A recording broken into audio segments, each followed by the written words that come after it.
В Кослях появилась новая школа. В просторных классах за парты сели 600 детей. В здании есть 2 больших спортивных и 1 актовый залы. Столовая оборудована автоматической техникой.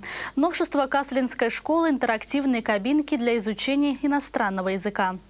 Новую школу ждали более 17 лет. Это был настоящий долгострой. Совсем недавно здесь стояла только коробка. Но в этом году строительство удалось завершить. С помощью программы «Добрые дела» партии «Единая Россия» школа распахнула свои двери для 600 учеников. Раньше детям приходилось учиться в старом и тесном помещении. Красиво, очень большая, по сравнению с тем, что было, вообще просто огромная. Там для детей вообще замечательные там спальни сделаны, огромный спортзал, 2 даже. То есть мы теперь можем сразу несколько классов на физкультуру ходить.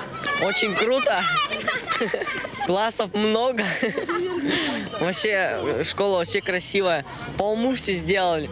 Новое помещение радует не только школьников. Преподавателям приятно вести уроки в светлых классах и писать мелом на новых досках. Отдельная гордость школы – 2 больших спортзала со шведскими стенками, кольцами, брусьями и канатами. В помещении для спортивных игр есть даже судейская вышка. Дети, конечно, когда заходят в спортивный зал, вот первый раз заходят, они все в шоке. Они же привыкли, у нас в старой школе 9/18 спортивный зал.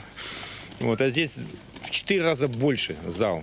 В здании школы есть ряд специализированных кабинетов для углубленного изучения дисциплин. Например, лингофонные кабинки для индивидуальных занятий иностранными языками. Так, у нас 2 кабинета информатики, 4 лингофонных кабинета. То есть ранее лингофонного оборудования в школе не было. Это новшество. Вот для нас огромной радостью является большой актовый зал на 330 мест, потому что, опять же, повторюсь, у нашей школы актового зала раньше не было. То есть все мероприятия проводились в рекреациях.